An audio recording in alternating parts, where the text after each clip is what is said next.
Welcome, आप सभी का स्वागत है नए सेशन में। आज साइंस के क्वेश्चंस करने वाले हैं और जो बेहतरीन तरीके से देखने वाले हैं क्वेश्चंस, और एक एक क्वेश्चन आपको जो है फुल्ली एक्सप्लेन करेंगे। लगभग आपको समझ लीजिए इन क्वेश्चन से जब आप 35 क्वेश्चन आज करेंगे ना, इनसे लगभग 60 क्वेश्चन आपके तैयार होंगे और बहुत अच्छी तरीके से सारी चीजों को विद फिगर जो है एक्सप्लेन करने वाले हैं। तो जुड़ जाइए सभी लोग, और बहुत बेहतरीन सेशन होने वाला है आपके लिए और आपके एग्जामिनेशन के लिए। और प्रॉपर वैसे ही सवाल हमने जो है इसमें डाल रखे हैं जो क्वेश्चन आपके एग्जाम की दृष्टि से बहुत इंपॉर्टेंट हैं, और हम ऐसे ही सीरीज लगातार लेकर के आते रहेंगे। ठीक है, स्टार्ट करते हैं। तो आज का जो है हमारा पहला क्वेश्चन है, बहुत अच्छे से समझिएगा सारी चीजों को। और पहला क्वेश्चन है कि हमारा, देखो समझ लो सारी चीजों को। कह रहा है कि परजीवी कृमि निम्नलिखित में से किस रोग से होता है। तो कह रहा है कि परजीवी जो है, परजीवी मतलब प्रोटोजोआ वॉर्म से कौन सा रोग होता है ये पूछ रहा है। प्रोटोजोआ वॉर्म से कौन सा रोग होता है ये पूछ रहा है। तो इसमें दे रखा है, पहला है हमारा फील पाँव, जिसको जो है गांव की भाषा में पील पाँव लोग कहते हैं, मोटा सा पैर हो जाता है। अभी आपको चित्र सारी चीजें दिखाएंगे आपको। और दूसरा है एड्स, तीसरा है जो है स्कारियासिस, और चौथा है आपका मलेरिया। तो अगर बात करें जो है हमारा परजीवी कृमि से होने वाला रोग है, तो वो है हमारा कौन सा, एलिफेंट जो है लेग्स हो जाता है। तो ये ध्यान रखिएगा, पील पाँव होता है, ऑप्शन नंबर ए है। एड्स जो है ये एचआईवी से होता है, एचआईवी वायरस से होता है, और ये ऐसी बीमारी है, ये कैसी बीमारी है, ये कह सकते हैं इसको समाप्त नहीं किया जा सकता। ये लंबे समय तक ये हमारे प्रतिरक्षा तंत्र को, ये प्रतिरक्षा तंत्र पर घात करती है और इसी को प्रभावित करती है। इसको क्या करती है, प्रभावित करती है, प्रतिरक्षा तंत्र को प्रभावित करती है। मलेरिया जो है मच्छर से होती है, काहे से होती है, मच्छर से होती है, काहे से होती है, मच्छर से होती है। ठीक है, तो ये हमको ध्यान रखना है। अच्छा, फीता कृमि की बात करें तो परजीवी फीता कृमि हमारे पेट में, जो हमारे जो पेट है, जो स्टमच है, ये देख रहे हैं हम, इसमें जो है इस टाइप से ये जो है जीव बन जाते हैं। लोग देखते हैं मिट्टी खाते हैं, तो उसमें जो है मिट्टी खाते हैं जब लोग, तो उसमें हमारे पेट में कीड़े हो जाते हैं, तो वो फीता की तरह इस टाइप के जो होते हैं, ये यहाँ पर जो हमारी आंत में, छोटी और बड़ी आंत में जो है इस प्रकार से ये दिखाई पड़ रहे हैं, जो इस प्रकार के होते हैं। जो यहाँ पर जो है 3-4 टाइप के होते हैं, और ये आपको दिख रहे हैं यहाँ पर, ये 3-4 प्रकार के जो है केंचुए की तरह जो है दिखाई पड़ते हैं। ये सारे फीता कृमि हैं, और इसी के कारण जो है लोग मिट्टी खाते हैं, उनके कारण जो पेट में जो क्या होते हैं, ऐसी चीजें बनती हैं, और उनको क्या होता है, कौन सा रोग होता है, हमारा फील पाँव रोग होता है। ठीक है, तो सारी चीजें ये समझते हुए चलेंगे, आगे देखेंगे। देखो इसी से संबंधित, इस टाइप से अंदर जब हमारा पैर होता है ना, इस टाइप से हमारी आंत में बहुत सारे फीता कृमि जो देखा गया, इस टाइप के बहुत सारे फीता कृमि इस टाइप से, ये व्हाइट कलर के आपको दिखाई पड़ रहे हैं, ऐसे बन जाते हैं, बहुत सारे बन जाते हैं। तो हमें फील पाँव जैसी जो है समस्याओं का सामना करना पड़ता है। कैसी स्थितियां हो जाती हैं, देखो कैसी स्थितियां हो जाती है, इस टाइप से आपको पैर हो जाता है। पैर किस टाइप का, इस टाइप का, इतना मोटा इस टाइप का पैर आपको दिखने लगता है ये। ठीक है, और ये जो है बिगेस्ट चित्र दिखा रहे हैं, ये आपकी सेल में आ जाता है, ये आपकी किसमें, जो ब्लड के संपर्क में जो फीता कृमि आता है, तब ऐसी स्थितियां जो है क्रिएट हो जाती है। एक पैर तो सामान्य रहता है, लेकिन एक पैर में क्या होता है, इस टाइप से जो है क्रिएट हो जाता है सारी चीजें। ठीक है, और इसका जो है वहन भी करने का काम करता है। ये एक आदमी से दूसरे आदमी में भी हो सकता है, और इसका वाहक कौन होता है, इसका वाहक होता है मच्छर। कौन होता है, मच्छर इसका क्या होता है, वाहक होता है, ध्यान रखिएगा। ठीक है, तो आप देखिएगा ये जो है समस्या होगी, जब आपको ऐसी स्थितियां होगी, मच्छर जब आपको काटेगा, ऐसे व्यक्ति से संक्रमित जो व्यक्ति होगा उससे काटेगा, तो आपको जो है फीवर वगैरह की समस्या देखने को मिलती है। चलते हैं, तो परजीवी से होने वाले अन्य रोग जो है कि हम ट्रिक बताते हैं। परजीवी से होने वाले प्रोटोजोआ या परजीवी से होने वाले प्रमुख जो रोग हैं, उनसे संबंधित ट्रिक है कि पापा काम पे सोते हैं। पापा क्या करते हैं, काम पे सोते हैं। भैया पापा काम पर सोते हैं, तो ये बात ध्यान रखनी है, परजीवी से होने वाले रोग। पापा मतलब पायरिया, पायरिया जो होती है ये दांतों को संक्रमित करती है, दांतों को जो है प्रभावित, दांतों से खून वगैरह आने लगता है।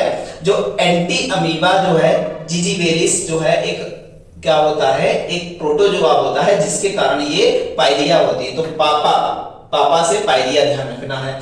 का से मतलब कालाजार, कालाजार किससे होता है? किस्मेनिया से, किस्मेनिया नामक प्रोटोजोआ होता है जिससे कालाजार होता है। फिर भैया जो का हो गया, फिर काम, काम में का हो गया, फिर कौन सा? कालाजार, और मां से कौन सा होगा? मलेरिया। मलेरिया जो है प्लाज्मोडियम से होता है, ये तो बड़ा फेमस प्रोटोजोआ है। मलेरिया किससे होती है? प्लाज्मोडियम से होती है, ध्यान रखिएगा, प्लाज्मोडियम से होती है। फिर पे मतलब पेंचिस, पे मतलब पेंचिस, और पेंचिस कितनी होती है? एंटी अमीबा जो है हिस्टोलिका से होती है, ये हमारा परजीवी होता है, ठीक है। इसके बाद हमारे सोते हैं, मतलब सोने की बीमारी है, सोने की बीमारी किससे होती है? सलेनिया से होती है, ध्यान रखिएगा, किससे होती है? ये ध्यान रखिएगा, लिस्मेनिया से होती है, ध्यान रखिएगा, किससे होती है? लिस्मेनिया से होती है, ध्यान रखिएगा। तो ध्यान रखिएगा, बहुत अच्छी ट्रिक है। आपको परजीवी के जितने भी प्रोटोजोआ से होने वाले रोग हैं ना, ये सारे रोग, प्रोटोजोआ से होने वाले जितने भी रोग हैं, वो सारे इसके अंतर्गत, इसी ट्रिक के अंतर्गत सारे बताए गए हैं। पापा काम पर सोते हैं, तो पापा देखो काम पर सो रहे हैं, तो ध्यान रखनी है, देखो सो रहे हैं, ठीक है। चलते हैं आगे, अगले आगे दे रखा है क्वेश्चन नंबर दूसरा। हमने कहा सारी चीजों को बहुत बेहतर तरीके से देखते हुए चलेंगे। क्वेश्चन नंबर दूसरा कहता है कि भैया सूत्र दे रखे हैं, और बहुत ज्यादा एग्जाम्स में ऐसे ही 4 ऑप्शन दे रखे होते हैं, और आपको एक चीज दे रखी होगी, मीथेन का निम्नलिखित में से मीथेन का सूत्र कौन सा है, या पूछ लेगा निम्नलिखित में से एथेनॉल का सूत्र कौन सा है, या 4 ऑप्शन दे रखे हैं, एसिटिलीन का सूत्र क्या है, क्लोरोफॉर्म का सूत्र क्या है, ये सारी चीजें पूछता है। तो हम जो है बात करते हैं कि कौन किसका सूत्र होगा, इन सब की बात करते हैं। तो ये देखो CH3COOH जो सूत्र होता है, ये होता है हमारा किसका? एसिटिक एसिड का होता है। और एसिटिक एसिड ये एक प्रकार का क्या होता है? सिरका होता है, एक प्रकार का क्या होता है? सिरका होता है। इससे जो है आप विनेगर वगैरह खाते हैं, ये सब जो है एसिटिक एसिड के ही बने होते हैं, और ठीक है, तो ध्यान रखिएगा। उसके बाद हमारा जो है सेकंड वाला जो है, ये सेकंड वाला संबंधित है किससे? ये CHCl3 है, क्लोरोफॉर्म। CHCl3 किससे है? क्लोरोफॉर्म से है। और ये थर्ड वाला जो है, ये है एथेनॉल, जो CH3 CH2OH है, ये एथेनॉल है, और CH4 हमारा मीथेन है। तो इधर देखते हैं भैया कौन सा ऑप्शन मैच होगा। तो पहले का हमारा कौन सा है? फर्स्ट का थर्ड। फर्स्ट का थर्ड कौन सा? फर्स्ट का थर्ड इसमें है, तो 2 ऑप्शन, तो ये वाला कट गया, ये वाला कट गया। फिर कहा सेकंड का हमारा 4 है, सेकंड का 4 है, डी है, मतलब सेकंड का डी है, मतलब सेकंड का डी इसमें है, दोनों में अभी है। फिर कहते हैं कि जो है थर्ड का हमारा जो है, थर्ड का कौन सा है? थर्ड का बी है। तो थर्ड का हमने बताया बी है, तो थर्ड का बी हो जाएगा, और थर्ड का बी इसमें है, तो ऑप्शन नंबर हमारा कौन सा हो जाएगा? ऑप्शन नंबर 4 हमारा क्या होगा? सही होगा, ठीक है। चलते हैं अगले क्वेश्चन की ओर। बहुत बेहतरीन तरीके से सारी चीजें करते हुए चल रहे हैं, तो हमको ध्यान रखना है। फिर से एक बार रिवीजन कर लेते हैं। ये होता है CH3COOH, किसका? Acetic acid. कौन सा होता है? एसिटिक अम्ल का होता है। और दूसरा जो है CHCl3, ये होता है क्लोरोफॉर्म का। CH3, या कह सकते हैं इसको दूसरे रूप में लिखा जाता है क्या, अगर ऐसा आपको ना मिले लिखा, एथेनॉल एसिड का, जो एथेनॉल का ऐसा सूत्र ना मिले, तो लिखेगा C2H5OH भी लिखा मिलता है। तो ये भी क्या होता है? ये भी क्या होता है? एथेनॉल होता है। क्या होता है? एथेनॉल होता है, ठीक है। तो ध्यान रखिएगा, ये भी एथेनॉल ही होता है, ध्यान रखिएगा। मीथेन CH4 होता है, ठीक है, ध्यान रखिएगा। चलते हैं अगले क्वेश्चन की, बहुत बेहतरीन होने वाले हैं सारी चीजें।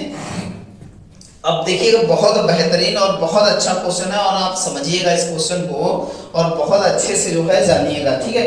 यहां पर देखा के कारण समय के साथ नेफ्थलीन की गोलियां गायब हो जाती हैं। जैसे क्या होता है, जैसे हम क्या करते हैं ना, कपूर को, जैसे नेफ्थलीन की बात करते हैं, और एक होता है कपूर। आप कपूर घर में यूज करते हैं, आरती वगैरह होती है, और जब खुजली वगैरह होती है, तो क्या होता है, कपूर को किसमें मिला करके, किसमें मिला करके, हम नारियल के तेल में मिला करके कपूर को जो है क्या करते हैं, कपूर को लगाते हैं, ठीक है।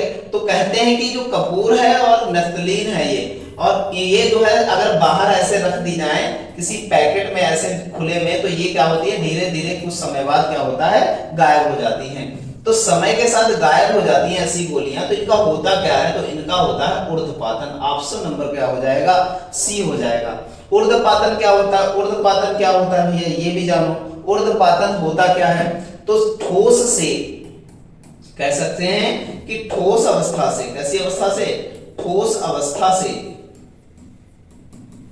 से क्या होता है, ठोस अवस्था से सीधे जो है क्या है, सीधे चला जाए गैस अवस्था में, गैस अवस्था में बदल जाए, वो होता है, वो घटना क्या कहलाती है, वो घटना कहलाती है ऊर्ध्वपातन कहलाती है। वो क्या कहलाएगी घटना, ऊर्ध्वपातन कहलाएगी।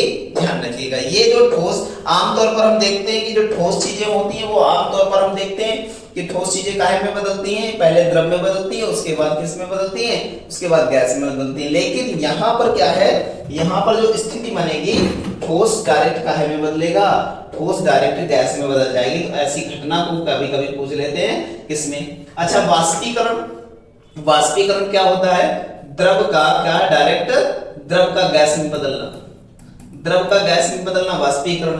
आसवन क्या है, आसवन क्या है, द्रव से क्या कहता है, द्रव का शुद्धिकरण होता है, इससे शुद्धिकरण होता है, अशुद्धियों को निकालने के लिए किया जाता है। क्रिस्टलीकरण क्या होता है, जैसे किसी ठोसों का, इसमें क्या होता है, ठोसों का शुद्धिकरण होता है, ठोसों का शुद्धिकरण होता है, शुद्धिकरण होता है। तो ध्यान रखिएगा, ये आपको ध्यान रखना है, शुद्धिकरण होता है, ये ध्यान रखना है, ठीक है। तो बहुत बेहतरीन क्वेश्चन है, बहुत अच्छे से, ये नैप्थलीन, इस प्रकार की गोलियां होती है नैप्थलीन की, ठीक है, ध्यान रखिएगा। चलते हैं आगे, कौन कौन सी चीजों का ऊर्ध्वपातन हो जाता है, आप देखिएगा। ड्राई आइस, जो सूखी बर्फ होती है ना, सूखी बर्फ जानते हैं, कार्बन डाइऑक्साइड, सूखी बर्फ, इसको ड्राई आइस, सूखी बर्फ जो होती है वो जो है सीधे सीधे क्या होता है, इसका ऊर्ध्वपातन हो जाता है। मेंथॉल्स जो है मॉथबॉल्स का हो जाता है, स्नो का हो जाता है, ये सारी चीजें जो है ये क्या होती है, सब्लिमेशन हो जाता है, इनका सबका क्या होता है, सब्लिमेशन होता है। ध्यान रखिएगा, इन सबका सब्लिमेशन हो जाता है, ठीक है, ये सारी चीजें हैं, आप देखिएगा, ठीक। चलते हैं आगे, आगे बढ़ते हैं, थोड़ा ये फ्रीजिंग के बारे में यहाँ पर बताई गई सारी बातें हैं, ठीक, आगे चलते हैं। अब भैया क्या है, अगला क्वेश्चन है हमारा, बहुत बेहतरीन क्वेश्चन है, होने वाला है, और कह रहा है कि भैया कारों और कैसा है, कारों और स्कूटरों की हेडलाइट किस आकार के दर्पण का उपयोग करती हैं। तो बताइए भैया, कार में और स्कूटरों के हेडलाइट में किस प्रकार के आकार के दर्पण का उपयोग किया जाता है, अवतल आकार के कॉन्केव शेप, या उत्तल आकार के कॉन्वेक्स शेप, या प्लेन शेप, या फिर जो है गोलाकार जो होते हैं उनका जो है प्रयोग किया जाता है। तो इसमें से बताना है आपको, तो आपको समझना पड़ेगा, एक चीज समझनी पड़ेगी, बहुत सारी चीजों में आप देख रहे हैं, ये जो है ये है हमारा कौन सा, सोलर कुकर है, सोलर कुकर में भी ऐसी चीजों का प्रयोग होता है। हेडलाइट, कार्स की हेडलाइट में भी इसका प्रयोग होता है। टॉर्च है हमारी, उसमें भी प्रयोग होता है, उसमें किसका प्रयोग होता है, ठीक है। तो सारी चीजों की बात करेंगे हम अभी, ठीक है। तो इसमें जो है कारों का अवतल आकार में होता है, कैसा होता है, अवतल आकार में होता है। ऑप्शन नंबर कौन सा हो जाएगा, ऑप्शन नंबर ए हो जाएगा। कौन सा हो जाएगा, कॉनकेव जो है, कॉनकेव इन शेप में होगा ये हमारे हेडलाइट्स स्कूटर्स और कारों की, ठीक है, ध्यान रखिएगा बहुत अच्छे से, ठीक है। चलते हैं अगले क्वेश्चन की ओर। क्वेश्चन हमारा कौन सा है, अगला क्वेश्चन देखते हैं, और ये हमारा जो है डाइजेशन सिस्टम से संबंधित है, और बहुत अच्छा जो क्वेश्चन है। क्या कह रहा है, निम्नलिखित में से कौन से मनुष्य की आहार नाल का हिस्सा नहीं है, कौन से मनुष्य की आहार नाल का हिस्सा नहीं है। अब बात समझनी है आपको, आहार नाल का हिस्सा नहीं है, श्वास नली, आंत, भोजन नलिका और मलाशय, बहुत अच्छे से समझिएगा। अच्छा, ये हमारा चित्र दे रखा है, आप बताइएगा, यहाँ से जो है कहते हैं कि श्वास के लिए एक ऐसे नली होती है यहाँ से, और आप देखिएगा ये पूरी आहार नाल है, श्वास के लिए, लंग्स के लिए यहाँ से नली क्या हो जाती है, अलग हो जाती है। वो यहाँ पर हमारे डायफ्रा के ऊपर हमारे क्या होते हैं, ये डायफ्रा होता है, इसके ऊपर हमारा हार्ट होता है, हार्ट के पीछे हमारा एक क्या होता है, लंग्स लगे होते हैं, ठीक है। तो समझिएगा सारी बातों को समझिएगा। जब डॉक्टर के पास जाते हैं ना, कभी खांसी वगैरह आती है, तो क्या होता है, डॉक्टर पीठ में आला लगा करके चेक करते हैं ना, लंग्स पीछे होते हैं ना, आगे थोड़ी ना होते हैं, ये बात समझनी है आपको। अच्छा, तो हमारी आहार नाल तो अलग हो गई, और उसके लिए और श्वसन की जो है नाल अलग हो गई है, श्वसन की नाल अलग हो गई, आहार नाल अलग हो गई। तो इसका मतलब है, और छोटी आंत तो भैया पाचन क्रिया का मुख्य अंग है, बड़ी आंत मुख्य अंग है, और ये हमारी जो है मलाशय भी इसी के अंतर्गत आ जाए और भोजन नलिका भी जो है इसी के अंतर्गत आती है। तो इसका मतलब है कि हमारा ए ऑप्शन जो श्वास नली है, जो हमारी सांस नली है, यही जो है आहार नल के अंतर्गत, मतलब आहार नली का हिस्सा नहीं है। इस प्रकार हमारा ऑप्शन नंबर कौन सा हो जाएगा? ऑप्शन नंबर ए होने वाला है। ठीक है, कौन सा? ऑप्शन नंबर ए होगा। चलते हैं अगले क्वेश्चन की ओर। अगला क्वेश्चन है बहुत बेहतरीन क्वेश्चन है, बहुत अच्छा क्वेश्चन है। हमें ये फिजिक्स से क्वेश्चन है, कहां से है? फिजिक्स से। इसमें पूछा गया है, हमें क्या पूछा गया है? इसमें पूछा गया मात्रक। तो धारा का मात्रक सबको पता है, एसआई में कौन? एम्पियर होता है। प्रतिरोध का मात्रक ओम होता है, ये भी पता है सबको। शक्ति का मात्रक वाट होता है और ताप का मात्रक केल्विन होता है। ताप का मात्रक क्या होता है? केल्विन होता है। अब इधर चेक करते हैं हम लोग भैया। तो पहले का दूसरा और दूसरे का पहला, तो पहले का दूसरा और दूसरे का पहला, तो ऑप्शन नंबर हमारा फोर्थ मिला। ऑप्शन नंबर हमारा कौन सा हो जाएगा? फोर्थ हो जाएगा। ध्यान रखिएगा, बहुत अच्छा क्वेश्चन है, बहुत अच्छे से करिएगा सारी चीजें। चलते हैं अगले क्वेश्चन की ओर। अगला क्वेश्चन है बहुत अच्छा क्वेश्चन है, समझिएगा इसको। अच्छा, ये क्वेश्चन है हमारा दे रखा है कि गैर संपर्क बल का उदाहरण कौन सा है? गैर संपर्क बल का उदाहरण है तो इसमें से कौन सा बल ऐसा है? The example for non connecting force are. कौन सा नॉन कनेक्टिंग फोर्स है ये जो है बताना है। कौन सा जो है नॉन कांस्टेंट फोर्स है, तो ये बताना है। तो यहाँ पर है गुरुत्वाकर्षण बल और मांसपेशी बल। दूसरा है हमारा कौन सा? गुरुत्वाकर्षण बल और चुंबकीय बल। अब देखिएगा, और तीसरा हमारा है कि घर्षण बल और गुरुत्वाकर्षण बल। चौथा हमारा मांसपेशी बल और कौन सा? घर्षण बल। तो घर्षण बल नॉन संपर्क, अगर घर्षण जो है कोई चीज में टच ना हो, और जैसे पहिया जो है, अब समझो बात को, बहुत अच्छे सारी चीजों को समझना है। कोई पहिया है और पहिया जो है जब तक रोड पे टच नहीं होगा तब तक घर्षण कैसे होगा? तो नॉन संपर्क बल हो ही नहीं सकता। तो घर्षण जहां जहां है तो वो तो जो है ऑप्शन हो ही नहीं सकता है। तो ये भी ऑप्शन नहीं हो सकता, ये भी ऑप्शन नहीं हो सकता, तो घर्षण के लिए खत्म हो गया। अब हमारा जो है कह सकते हैं कि ग्रेविटी ऐसा बल है जो नॉन घर्षण है, बिना घर्षण के ग्रेविटी होगी। आप क्या करो, कोई चीज ऊपर से गिराओ, क्या किसी चीज को संपर्क कर रहे हैं, उसमें से टच हो रहा है? नहीं टच हो रहा, फिर भी नीचे गिर जा रही है। मतलब इसका मतलब है कि हमारा जो है नॉन जो है, कह सकते हैं कि हमारा जो नॉन जो है कनेक्टिव जो फोर्स है वो कौन सा है? नॉन कनेक्टिव फोर्स हमारा ग्रेविटी हो सकता है। तो इसमें ग्रेविटी है, इसमें भी ग्रेविटी है। अब मांसपेशी बल की बात करते हैं, तो बिना हमारे जो है यहाँ घर्षण हुए, अब एक बात बताओ, यहाँ बिना घर्षण हुए, बिना मुड़े, बिना घर्षण हुए या बिना इनमें जो है शिथिलन हुए, क्या ये जो है मुड़ सकती है? क्या कोई काम कर सकती है? तो नहीं कर सकती। तो मांसपेशी बल भी जो है हमारा कनेक्टिंग फोर्स है, इसलिए हमारा ऑप्शन हो जाएगा कौन सा? गुरुत्वीय बल और मैग्नेटिक फोर्स। मैग्नेटिक फोर्स में आप घर्षण की जरूरत नहीं होती, चिपकाने के लिए किसी चीज को कनेक्ट करने के लिए घर्षण की आवश्यकता नहीं होती, इसलिए ऑप्शन हमारा कौन सा हो जाएगा? बी हो जाएगा, गुरुत्वीय बल और चुंबकीय बल होगा। ठीक है, बहुत अच्छे से चीजों को समझिएगा।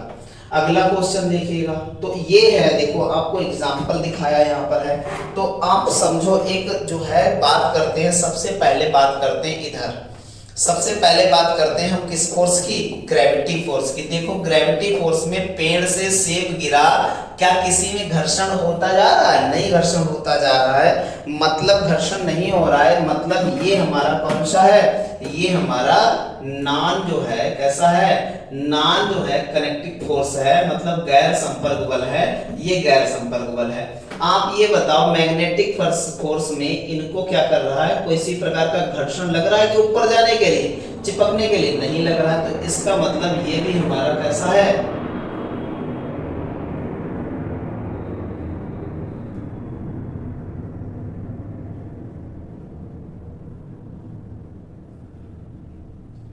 ठीक है, तो नॉन कंडक्टिव फोर्स, इसका मतलब इनको चिपकने के लिए कोई भी जो है क्या घर्षण लग रहा है? नहीं घर्षण लग रहा है, मतलब ये भी जो है नॉन कनेक्टिव फोर्स होंगे, ये भी गैर संपर्क बल होगा। और यहाँ पर देखो इलेक्ट्रिक फोर्स भी हमारा क्या है? ये भी जो है इलेक्ट्रोस्टिक फोर्स जो है, इलेक्ट्रोस्टिक फोर्स जो है, ये भी इलेक्ट्रोस्टिक फोर्स भी जो है क्या होगा? नॉन कनेक्टिव फोर्स के अंतर्गत आता है। अब कनेक्टिंग फोर्स कौन कौन से हैं हमारा, देखो बात समझो भैया। ये फ्रिक्शन वाला फोर्स जो है, कनेक्टिंग फोर्स की बात करें, एक तो जो है कौन सा हो जाएगा, स्प्रिंग फोर्स हो जाएगा। स्प्रिंग में जो है घर्षण होता है ऐसे ऐसे, तो स्प्रिंग फोर्स हो जाएगा कैसा, कनेक्टिंग फोर्स हो जाएगा। और आपका फ्रिक्शनल फोर्स जो है ये भी कनेक्टिव फोर्स हो जाएगा। और आपका लास्ट जो है मसल्स फोर्स जो है, मस्कुलर फोर्स जो है, ये भी आपका क्या हो जाएगा, ये भी कनेक्टिव फोर्स होगा। ये बात हमको ध्यान रखनी बहुत अच्छे से। चलते हैं आगे, अगला सवाल है, बहुत अच्छा सवाल है, बहुत अच्छे से हमको देखना है इस सवाल को, ठीक है। समझिएगा क्या दे रखा है, दूध की विभिन्न किस्में जैसे फुल क्रीम, स्किम्ड आदि बाजार में उपलब्ध हैं। स्किम्ड दूध तैयार करने के लिए प्रयोग की जाने वाली तकनीकी कौन सी है। हम कहते हैं कि दूध जो है बहुत प्रकार के आ रहे हैं, देखो मिल्क बहुत प्रकार का आ रहा है, तो डिफरेंट डिफरेंट लेवल का मिल्क आ रहा है। तो एक तो जो है कहता है कि जो है स्निग्ध होता है और एक ऐसा क्रीम युक्त होता है। देखो एक होता है जिससे क्रीम निकाल ली जाए, एक दूध होता है कौन सा, जिसमें क्रीम निकाली जाए, और जिसमें क्रीम निकाल ली जाएगी जिस दूध में, वो क्या हो जाएगा, क्रीम मतलब उसकी बसा को निकाल लिया जाए, वही कहलाता है कौन सा, स्किम्ड जो है मिल्क कहलाता है। और जो क्रीम वाला फुल क्रीम मिल्क होता है वो मतलब हमारा शुद्ध दूध होता है, शुद्ध वाला दूध होता है, ठीक है। ये बात हमको पता है। अब चलिए ठीक, तो इसमें से क्रीम निकालने के लिए किसका प्रयोग किया जाता है ये हमको बताना है। तो क्या हम लोग इसको उबाल दें, बाष्पीकरण करा दें, तो खोया बन जाएगा भैया, खोया समझते हैं ना, ठीक है, खोया बन जाएगा। तो ये तो व्यवस्था हो नहीं सकती, आंशिक वाष्पन से हो नहीं सकती व्यवस्था, ठीक है। ये दोनों हटा दो, कुछ मिला के विलयन निष्कासन करने पर क्या विलयन निष्कासन कर देंगे भाई, पूरा कोलाइडल है, दूध कोलाइडल है, विलयन नहीं, ठीक है। कोलाइडल एक प्रकार का कोलाइडी विलयन है। तो हम क्या कर सकते हैं, सेंट्रोफोनिक या फिर केंद्रीय परासरण जो है क्या है लगाएंगे, और इस विधि के द्वारा हम क्या करेंगे, इस तकनीकी के द्वारा दूध को जो है क्या बनाएंगे, स्मिक्ड बनाएंगे, ठीक है, ठीक है, ध्यान रखिएगा।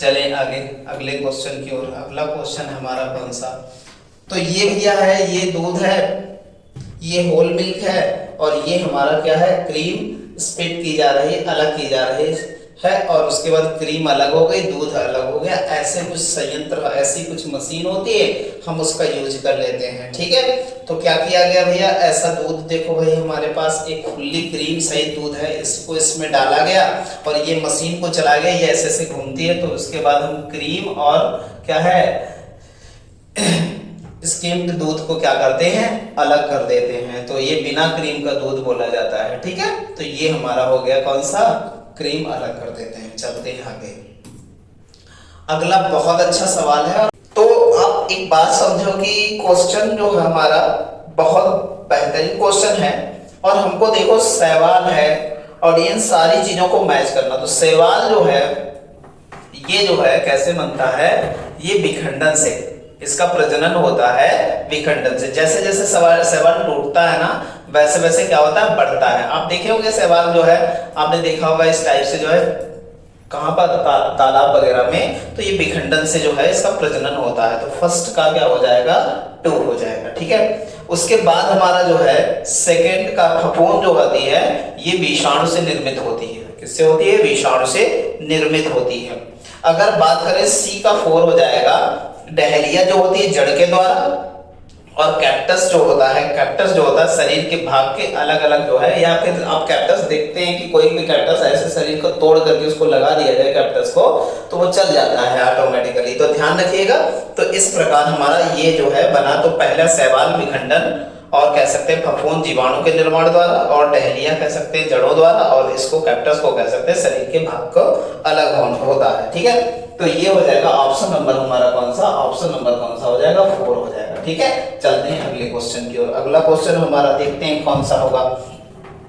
अगला क्वेश्चन भी ऐसा ही है और बहुत अच्छा क्वेश्चन है, ध्यान रखिएगा। और ये बहुत अच्छा क्वेश्चन है और बहुत बेहतरीन क्वेश्चन है, और कई बार ऐसा है। तो जल का अवशोषण कौन करता है, खनिजों का अवशोषण कौन करता है, जल का परिवहन कौन करता है, सुक्रोज का परिवहन कौन करता है। जाइलम फ्लोएम से संबंधित बड़ा क्वेश्चन आया है, ठीक है। तो जाइलम का क्या है, फ्लोएम का कार्य क्या है, ये सारी चीजें हम बताने वाले हैं आपको, ठीक है। तो कहने का मतलब है फर्स्ट का हो जाएगा थर्ड, फर्स्ट का हो जाएगा क्या, थर्ड हो जाएगा। तो मूल रोम जो होते हैं ना वो जल का अवशोषण करते हैं, मूल रोम जो है वो जल का अवशोषण करते हैं, और खनिज का अवशोषण कौन करता है, एपिलेमा। कौन करता है, एपिलेमा अवशोषण करता है।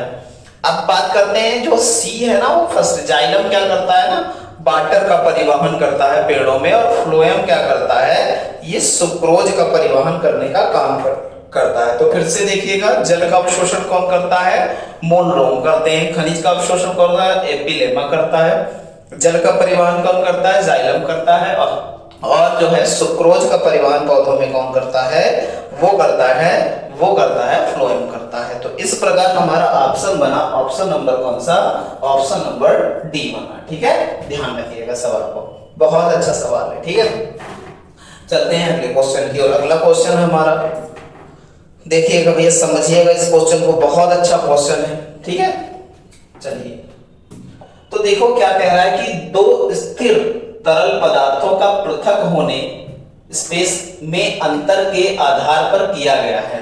तो किसके अंतर के आधार पर किया गया है, तो एक बात बताओ, उसने बताया दो तरल है। एक बात बताओ, हमने एक तरल वाटर ले लिया, कौन सा ले लिया, बहुत अच्छे समझिएगा, एक तरल ले लिया वाटर और दूसरा ले लिया ऑयल। एक बात बताओ, वाटर पर जब ऑयल डालते हैं हम लोग, तो ऑयल की बूंदें क्या होती हैं, ये ऑयल की बूंदें हैं और ये तैरती हैं।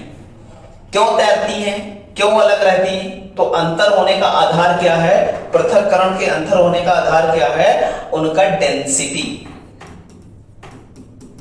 क्या है, डेंसिटी है। तो मतलब कह सकते हैं वो डेंसिटी के कारण क्या होती हैं, वो डेंसिटी के कारण जो है क्या है, तैरती है। ये बात ध्यान रखनी है। तभी देखो ऑयल ऊपर है, वाटर नीचे है, जब हम निकालेंगे तो उसकी डेंसिटी कम है, उसकी डेंसिटी ज्यादा है, तो वो डेंसिटी ज्यादा है तो वाटर क्या हो रहा है, नीचे आ रहा है। लेकिन तैर, अब जो जल है, वो तेल है, वो भी अब भी तैर रहा ऊपर है। तो ऑप्शन नंबर कौन सा हो जाएगा, तो ध्यान रखिएगा, दो स्थिर तरल पदार्थों को पृथक होने में क्या होता है, घनत्व में अंतर के आधार पर किया जाता है, ठीक है। चलते हैं अगले क्वेश्चन की ओर। कैल्शियम नाइट्रेट और पोटेशियम डाइक्रोमेट का सही रासायनिक सूत्र क्या है, ये बताना हमको है। तो सही रासायनिक सूत्र बताना है कैल्शियम नाइट्रेट और कौन सा, कैल्शियम नाइट्रेट और बताना है कौन सा, पोटेशियम जो है डाइक्रोमेट का बताना है। तो कौन सा हो जाएगा, ये हमको बताना है, ठीक है। बहुत अच्छे से बातें समझिएगा, ठीक। तो क्वेश्चन जो है, क्वेश्चन नंबर हमारा लगभग 12th है ये, और ऑप्शन हो जाएगा इसका कौन सा हो जाएगा, ऑप्शन नंबर कौन सा होगा, सी होगा। ध्यान रखिएगा, ऑप्शन नंबर सी हमारा है। कौन सा ऑप्शन है, ऑप्शन नंबर सी है हमारा, ठीक है। चलते हैं अगले क्वेश्चन की ओर, ठीक है। तो बहुत अच्छा क्वेश्चन है, बहुत अच्छे से ध्यान रखिएगा। तो इसका कैल्शियम नाइट्रेट क्या है, कैल्शियम नाइट्रेट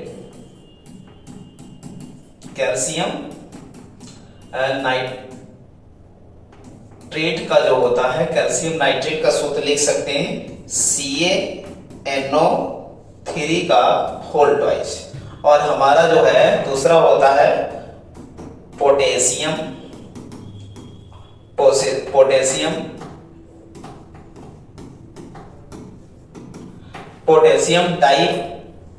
डाइक्रोमेट का होगा क्या, तो हो जाएगा K2Cr2O7 होता है, ठीक है।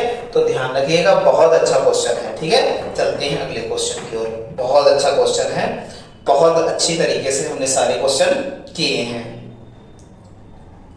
ठीक है। क्वेश्चन नंबर हमने 12 कंप्लीट कर लिए। चलते हैं अगले क्वेश्चन की ओर। क्वेश्चन नंबर 13 हमारा है, क्वेश्चन नंबर 13 है। क्वेश्चन नंबर 13 क्या कहता है, 13 नंबर कहता है कि रंगहीन लवक क्या कहलाते हैं, जो जिनमें जो है ऐसे लवक जिनमें कोई जो है रंग ना हो, वो क्या कहलाते हैं, तो वो कहलाते हैं क्रोमोप्लास्टिड्स कहलाते हैं। क्या कहलाते हैं, क्रोमोप्लास्टिड्स कहलाते हैं। ध्यान रखिएगा, क्रोमोप्लास्टिड्स कहलाते हैं, ठीक है, प्लास्टिड्स कहलाते हैं। और ये जो है ये हमारे वर्णक होते हैं। कितने टाइप के होते हैं, तो ये होते हैं 1 2 3 4 5 6 7 प्रकार के वर्णक होते हैं। ठीक है, देखिएगा इनके बारे में आगे बात करते हैं। अगर वर्णकों की बात करें तो इनमें तीन मुख्यतः जो है लवणीय लवक होते हैं। ठीक है, अब इनकी बात करते हैं बहुत अच्छे से। ठीक, तो लवणीय लवक कौन से होते हैं? ल्यूकोप्लास्ट कौन से होते हैं? तो एक होता है माइकोप्लास्टिस, एक होता है क्या? माइकोप्लास्टिस होता है, और माइकोप्लास्टिस स्टार्च का संग्रह करने वाले जो है प्लास्टिस, और माइको जो है माइलोप्लास्टिस जो है भ्रूण पोषण, ट्यूमर व बीज पत्र में पाए जाते हैं। और इलायोप्लास्टिस किस में पाए जाते हैं? तो इलायोप्लास्टिस जो है वसा व तेल में संग्रह करने वाले प्लास्टिस के इलायोस में पाए जाते हैं। ये एक बीज पत्री तथा द्विबीज पत्री में पाए जाते हैं। और हमारा एल्यूरोप्लास्टिस किस में पाया जाता है? तो जो है ये प्रोटीन के संग्रह करने वाले जो है ल्यूकोप्लास्टिस में, और जो है एल्यूरोप्लास्टिस में कहे जाते हैं, और इनमें मुख्यतः बीजों का भ्रूण पोषण में पाए जाते हैं। ठीक है, तो ध्यान रखिएगा, ये बहुत अच्छे से जो है ध्यान रखिएगा इसको।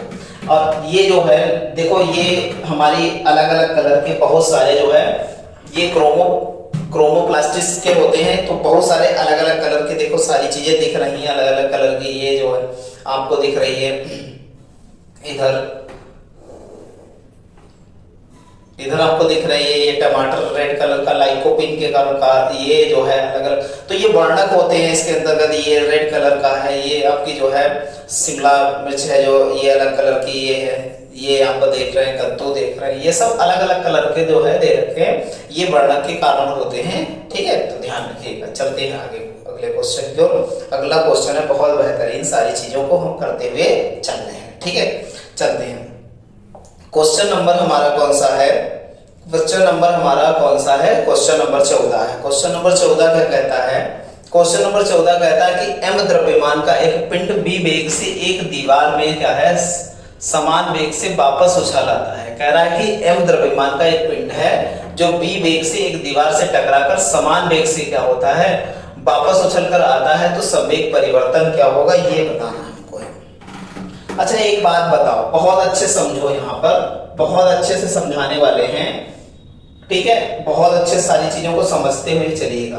ठीक, ये यहाँ पर देखिए, यहाँ पर समझिए, हमको समझाते हैं। कोई पिंड है m द्रव्यमान का, कोई पिंड है ये, और इस पर जो है b वेग से मार रहे हैं, तो वो उसी जो है स्पीड से वो पिंड क्या होता है, वो पिंड यहां से टकराएगा और उसी स्पीड से क्या होगा वापस आएगा, तो माइनस b हो जाएगा। क्या हो जाएगा? माइनस, मास तो कम नहीं होने वाला, मास m है। तो प्रारंभ में जो संवेग था, जो हमारा संवेग था, तो वो कितना था? mb, p बराबर mb, और यहां पर क्या हो गया? p बराबर माइनस mb हो जाता नहीं हो जाता है। अगर इन दोनों को संवेग परिवर्तन देखा जाए, संवेग परिवर्तन देखा जाए, क्या देखा जाए? संवेग परिवर्तन देखा जाए तो क्या हो जाएगा? mb और माइनस mb हो जाएगा, तो दोनों क्या हो जाएंगे? mb माइनस माइनस प्लस, यहां हो जाएगा mb, तो ये हो जाएगा 2mb हो जाएगा। ठीक है, ध्यान रखिएगा, तो ध्यान रखिएगा आंसर आ जाएगा 2mb, यहाँ पर भी शो कर रहा है वही चीज। ठीक है, तो हम दिखा सकते हैं इसमें, और इसमें कोई ऐसा ऑप्शन नहीं है, तो ऑप्शन नहीं है तो भैया है ऑप्शन, तो यहाँ पर क्या हो जाएगा? ये हो जाएगा, लेकिन माइनस का नहीं होगा, ये पॉजिटिव होगा। ठीक है, तो ध्यान रखिएगा, ये हमारा 2mb होगा। ठीक है, तो ध्यान रखिएगा। चलते हैं आगे, क्वेश्चन बहुत बेहतरीन और बहुत अच्छा क्वेश्चन था, तो ध्यान रखिएगा। ये क्वेश्चन नंबर हमने कितना कंप्लीट किया है? क्वेश्चन नंबर हमने 14 को कंप्लीट कर लिया है, क्वेश्चन नंबर 14 को कंप्लीट कर लिया है। ठीक है, चलिएगा समझिएगा सारी बातों को, और बहुत अच्छे से सारी चीजों को समझते हुए चलेंगे। तो क्वेश्चन हमारा हो गया 14। अगले चलते हैं, अगले क्वेश्चन की ओर देखिएगा। क्वेश्चन नंबर हमारा कौन सा है? 15 क्या कहता है? नियत ताप पर वायु की ध्वनि की चाल। तो नियत ताप पर ध्वनि की चाल क्या होती है? इनमें से कोई नहीं, ताप में वृद्धि के साथ बढ़ती है, गलत है, दाब का कोई फर्क नहीं पड़ता, ध्वनि पर दाब का प्रभाव नहीं पड़ता है भैया, तो दाब के साथ समान रहती है। ऑप्शन नंबर कौन सा हो जाएगा? सी हो जाएगा। ध्यान रखिएगा, ऑप्शन नंबर क्या हो जाएगा? सी हो जाएगा। अगर ध्वनि की चाल बताए तो 332 मीटर प्रति सेकंड होती है। ये ध्वनि की क्या होती है, चाल होती है, ध्यान रखिएगा ध्वनि की चाल होती है। चलते हैं अगले क्वेश्चन की ओर। क्वेश्चन नंबर 15 कंप्लीट हुआ। क्वेश्चन नंबर 15 के बाद क्वेश्चन नंबर 16 आया। क्वेश्चन नंबर कौन सा आया, 16। देखिएगा भैया क्वेश्चन नंबर 16 क्या कहता है, क्वेश्चन नंबर 16 क्या कहता है। अब 16 नंबर समझिएगा, यहाँ पर सारे सूत्र दे रखे हैं और सूत्र देखो बहुत अच्छा क्वेश्चन है। अब एक बात बहुत अच्छे समझनी है कि ये क्वेश्चन बहुत इंपॉर्टेंट होने वाला है, क्योंकि सामने जो है सूत्र के जैसे क्या दे रखा, प्लास्टर ऑफ पेरिस दे रखा, तो प्लास्टर ऑफ पेरिस नहीं दे रखा इधर है, बात समझिए उसके वर्क दे रखे हैं। आपको ये समझना होगा कि उसके वर्क क्या होंगे। तो ऑप्शन नंबर जो है अब देखते हैं, चूज करते हैं कौन सा होगा। तो देखते हैं भैया जो है हम कह सकते हैं कि इसका ऑप्शन कौन सा होगा। तो ये हमारा पहले CaOCl2 ये जो है किससे, ये जल संक्रमणित करने में के काम आता है, ठीक है। दूसरा है हमारा NaHCO3, क्या होगा NaHCO3, ये क्या किसके लिए आता है, ये किसके काम के लिए आता है, तो ये ध्यान रखेंगे हमारा कौन सा आता है, ये आता है हमारा कौन सा, जल की स्थायी कठोरता को दूर करने के लिए, ठीक है। फिर अगला हमारा कौन सा है, तो अगला हमारा जो है सी मैच करता है किससे, फिफ्थ वाले से सी वाला मैच करता है किससे, सी वाला हमारा मैच करता है किससे, सी वाला सॉरी ये जो है ये करता है कैसे, एंटी क्या करता है, एंटी एसिडिक कम करता है, मतलब यूज्ड इन एंटी एसिडिक। और ये हमारा कौन सा, फिफ्थ में जल की स्थायी कठोरता को दूर करने का काम करता है। अगर बात करें नेक्स्ट में तो डी हमारा हो जाएगा कौन, प्लास्टर, अस्थियों पर प्लास्टर ऑफ पेरिस से ही चढ़ाया जाता तो ये हो जाएगा। और अपमार्जन के लिए सोडियम हाइड्रोक्साइड से हमारे साबुन व अपमार्जन बनते हैं। तो ऑप्शन नंबर इस प्रकार कौन सा हो जाएगा, बी हो जाएगा, ध्यान रखिएगा इस प्रकार ऑप्शन नंबर कौन सा हो जाएगा, बी हो जाएगा। चलते हैं अगले क्वेश्चन की ओर। अगला क्वेश्चन मानव कह रहा है कि मानव के मेरु में नसों की संख्या कितनी जोड़ी होती है, कितनी होती है, तो हम बताएंगे उसमें 31 पेयर होते हैं। कितने पेयर होते हैं, 31 पेयर होते हैं। ये बात बहुत अच्छे से समझिएगा, ये आपके जो है पेयर्स की संख्या यहाँ पर दे रखी है। आगे देखते हैं तो 31 पेयर हुए हमारे, कितने पेयर हुए, 31 पेयर हुए। तो तंत्रिका आप समझिएगा, तंत्रिका जो नर्व्स होती है दो प्रकार की होती है, मस्तिष्क से संबंधित जो है वो कैसी होती है, क्रेनियल तंत्रिकाएं होती है, और एक कैसी होती हैं, स्पाइनल से संबंधित होती हैं, ठीक है, स्पाइनल तंत्रिकाएं होती हैं। ये जो मनुष्य में पहली जो होती है ना, जो क्रेनियल होती है वो 12 जोड़ी होती है, जबकि स्पाइनल कितनी होती है, ये 31 जोड़ी पाई जाती हैं। ये बात हमें बहुत अच्छे से सारी बातें समझते हुए चलना है। तो इस प्रकार हमने जो है क्वेश्चन कंप्लीट कर लिया। 17 नंबर क्वेश्चन था, ठीक है, क्वेश्चन नंबर 17। और ऑप्शन नंबर कौन सा हो जाएगा, क्वेश्चन नंबर हमारा था कौन सा, 17 में ऑप्शन कौन सा था हमारा, तो ऑप्शन नंबर हमारा बी आया। क्वेश्चन नंबर 17 में ऑप्शन नंबर क्या हो जाएगा, बी हो जाएगा, ठीक है। तो ध्यान रखिएगा। चलते हैं क्वेश्चन नंबर 18 की तरफ। तो ये इस प्रकार देखो नसें गई हैं, ये दिखाया गया है कि इस प्रकार जो है ये नसें गई हैं और दो प्रकार की होती हैं। ये एक देखो इंटरनल, ये अंदर देखो ये गुलाबी कलर की, और ये देखो दूसरे कलर की गई हैं। तो ये क्या होती है, एक टाइफामा होती है और एक ये जो है अलग अलग की 12 जोड़ी होती है, एक 31 जोड़ी होती है, ठीक है। चलते हैं आगे भैया दे रखा है क्वेश्चन नंबर 18। क्वेश्चन नंबर 18 क्या कहता है, देखो भैया क्वेश्चन नंबर 18 क्या कहता है, बहुत अच्छे समझना है सारी बातों को, कि अमोनिया के जलीय विलयन में निम्न शामिल होता है। तो अमोनिया के जलीय विलयन में क्या शामिल होता है, ये हमको बताना है।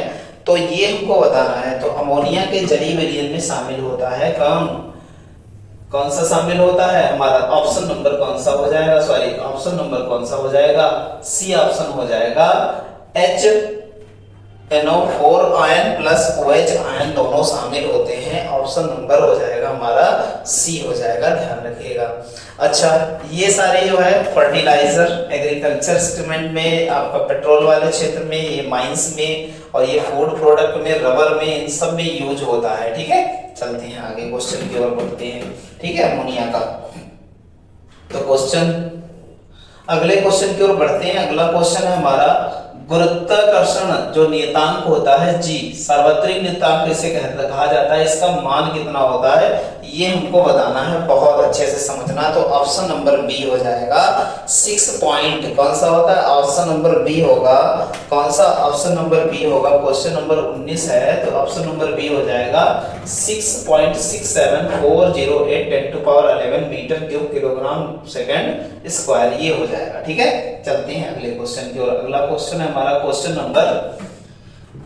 नंबर हमारा जो है क्वेश्चन नंबर 20 कहता है, क्या कहता है 20 नंबर, ये हार्मोन्स दे रखे हैं, पादप्स के हार्मोन दे रखे हैं, पादप हार्मोन्स, और इनका जो है क्या है, इनमें जो है कौन सा कार्य होता है ये सब बताना हमको है।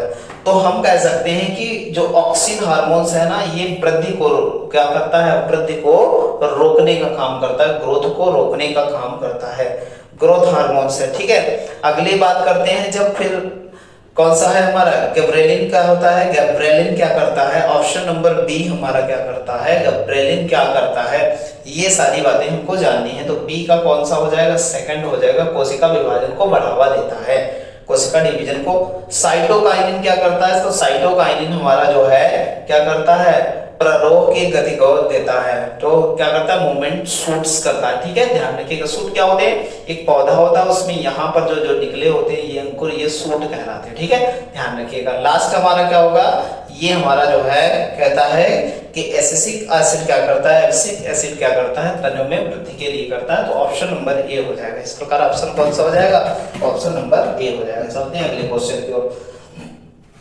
अगला क्वेश्चन है हमारा, निम्नलिखित में से एक कोण पर झुकने में बल द्वारा किया गया कार्य क्या होता है, तो बताएंगे बल आघूर्ण बताएंगे। खाली मूवमेंट लिखा है तो ध्यान रखिएगा, बल आघूर्ण बताएंगे। ऑप्शन नंबर कौन सा हो जाएगा, ऑप्शन नंबर बी हो जाएगा। ठीक है, तो 21 क्वेश्चन नंबर 21 का ऑप्शन नंबर क्या होगा, बी हो जाएगा। ध्यान रखिएगा, ऑप्शन नंबर क्या होगा, बी होगा। ठीक, चलते हैं अगले क्वेश्चन की ओर। आगे देखिएगा, बहुत अच्छा क्वेश्चन है, बहुत अच्छे से।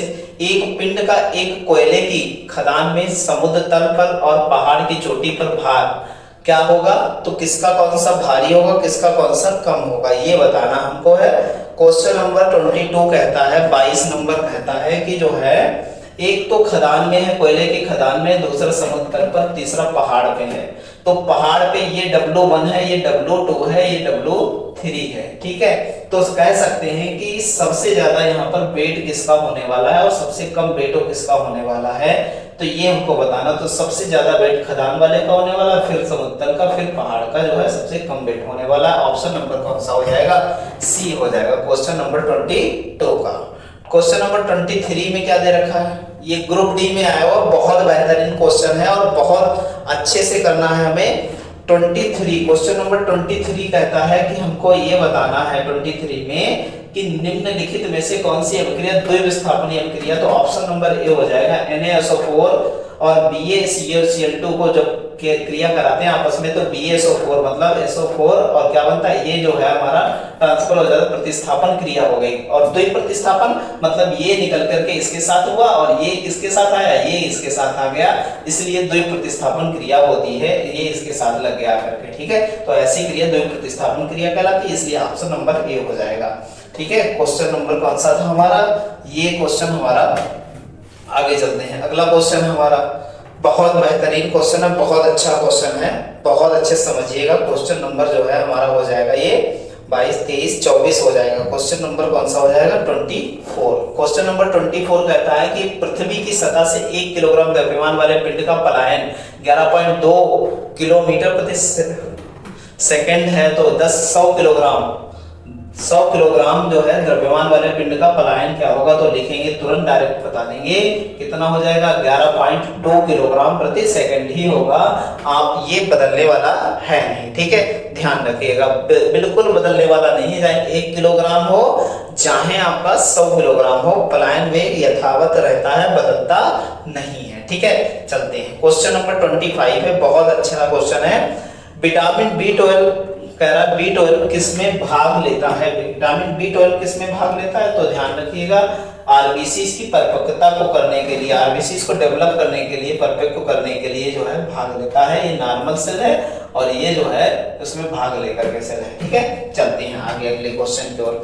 अगला क्वेश्चन है हमारा, ठीक है, अगला क्वेश्चन देखते हैं। बहुत अच्छा क्वेश्चन है, बहुत अच्छे से समझना इसको। बालों की सेटिंग के लिए ब्यूटी पार्लर में निम्नलिखित में से किसका उपयोग किया जाता है? बालों की सेटिंग के लिए ब्यूटी पार्लर में किसका उपयोग किया जाता है? आप देखिएगा भैया, किसका उपयोग किया जाता है बालों की सेटिंग के लिए? तो भैया इसमें सल्फर का यूज किया जाता है। ध्यान रखिएगा, ब्यूटी पार्लर वाले क्या ध्यान रखेंगे कि बालों की सेटिंग के लिए किसका यूज करते हैं? सल्फर का। देखो यहाँ पर बालों की सेटिंग हो रही भैया, ये जो है घुंघराले बनाए जा रहे हैं भैया ब्यूटी पार्लर में। ठीक है, चलते हैं आगे। निम्नलिखित में से कौन सी ग्रीन हाउस की गैस नहीं है? कौन सी ग्रीन हाउस की गैस नहीं है ये बताना हमको है। तो आप देख रहे हैं कि आपकी ग्रीन हाउस की गैस है, कौन सी नहीं है? ये भी होती है, ये भी होती है। ग्रीन हाउस की गैस नहीं है भैया नाइट्रोजन ऑक्साइड। अब देखिएगा यहाँ पर बात समझिएगा, ये देखो कार्बन डाइऑक्साइड है गैस, मीथेन है, सीएफसी है, ओजोन है, नाइट्रोजन ऑक्साइड भी है। तो सारी चीजें हैं, तो हमारा यहाँ पर देख रहे हैं ना, तो सारी चीजें हैं। तो सबसे कम मात्रा में कौन सी है और कौन सी पाई जाती है? तो कौन सी ग्रीन हाउस गैस नहीं है जो प्राकृतिक रूप से प्रकृति में पाई जाती है? तो ये सब पाई जाती हैं, लेकिन इनमें से है कौन नहीं ये हमको बताना है। सबसे इंपॉर्टेंट बात ये हो जाएगी। ठीक है, तो सबसे इंपॉर्टेंट बात ये हो जाएगी कि है कौन सी नहीं इनमें। तो ऑप्शन नंबर हो जाएगा ए, कौन सी हो जाएगी? नाइट्रोजन ऑक्साइड नहीं है ग्रीन हाउस गैस। ठीक, आगे बढ़ते हैं। बहुत अच्छा सवाल है, बहुत अच्छे समझिएगा। हाइड्रोजन का बहुतायत में पाए जाने वाला समस्थानी कौन है? बहुत बड़ी मात्रा में हाइड्रोजन का पाया जाने वाला समस्थानी कौन है ये हमको बताना है। ठीक है, बड़ी मात्रा में पाया जाने वाला समस्थानी कौन सा हो जाएगा? तो ऑप्शन नंबर सी हो जाएगा प्रोटियम। कौन सा हो जाएगा? प्रोटियम हो जाएगा। चलते हैं अगले क्वेश्चन की ओर। क्वेश्चन बहुत अच्छा है, बहुत अच्छे से समझिएगा। निम्नलिखित में से परमाणु के रिएक्टर में मंदक के रूप में किसका प्रयोग किया जाता है? ग्रेफाइट का प्रयोग किया जाता है। ऑप्शन नंबर कौन सा हो जाएगा? बी हो जाएगा। देखिएगा ऐसे बड़े बड़े प्लांट्स में जो है मंदक के रूप में ग्रेफाइट का प्रयोग करते हैं। ग्रेफाइट जो है हीरे का क्या होता है? कोयले का क्या होता है, या कार्बन का कह सकते हैं, कार्बन का अपर रूप होता है। क्या होता है? अपर रूप होता है, ध्यान रखिएगा। ठीक है, कार्बन क्या होता है? कोई अपर रूप होता है। ठीक, तो हो गया क्वेश्चन नंबर 29 हो गया, 29 हो गया। अगला है हमारा 29, क्वेश्चन नंबर 30। क्वेश्चन नंबर 30 कहता है आमतौर पर विद्युत लेपन के लिए इस्तेमाल किए जाने वाली 4 धातुएं कौन सी हैं? तो 30 कह रहा है कि 4 धातुएं, तो क्रोमियम हो जाएगा, जस्ता हो जाएगा, सोना हो जाएगा, तांबा हो जाएगा। ऑप्शन नंबर कौन सा हो जाएगा? ऑप्शन नंबर डी हो जाएगा। क्वेश्चन नंबर 30 का ऑप्शन नंबर क्या हो जाएगा? डी हो जाएगा। अगला चलते हैं 31। क्वेश्चन नंबर 31 कहता है ऐसा विलयन जिसमें कणों का आकार व्यास 1 एवं से 1000 क्या है nm नैनोमीटर के बीच हो जाता है, तो वो किसमें हो जाता है? तो वो हो जाता है कोलाइड में। ऑप्शन नंबर कौन सा हो जाएगा? ऑप्शन नंबर ए हो जाएगा। ध्यान रखिएगा, किसमें हो जाता है? कोलाइड में हो जाता है। ध्यान रखिएगा। क्वेश्चन नंबर कौन सा था? 31। चलते हैं अगले क्वेश्चन की ओर। अगला क्वेश्चन हमारा क्वेश्चन नंबर 31 जो है 1 नैनोमीटर से पढ़ा था हम लोगों ने। ठीक है, चलते हैं अगले क्वेश्चन की ओर। तो देखिएगा भैया, कोलाइड में क्या होता है? ये हमारा कोलाइड है। कोलाइड में कितना होता है? 1 नैनोमीटर से 1000 नैनोमीटर के बीच साइज होता है हमारे किसका? एटम्स का, कणों का। ठीक है, चलते हैं अगले क्वेश्चन की ओर। अगला क्वेश्चन हमारा क्वेश्चन नंबर हमारा जो है, चलते हैं अगले क्वेश्चन की ओर। अगला क्वेश्चन हमारा देखो क्या है, ये क्वेश्चन क्या कह रहा है? क्वेश्चन नंबर हमारा देखिए क्या है, बहुत अच्छा सवाल है। यदि किसी जीव का विभाजन, कह रहा है यदि किसी जीव का विभाजन जो है, यदि किसी जीव का विभाजन एक ही भाग के 2 समरूपी हिस्से में काटा जाता है तो जीव कहा जाता है। क्या कहा जाएगा? जीव। तो द्विभागी समिति कहा जाएगा। तो क्या कह सकते हैं? द्विभागी जो है समिति कहा जाएगा। ऑप्शन नंबर कौन सा हो जाएगा?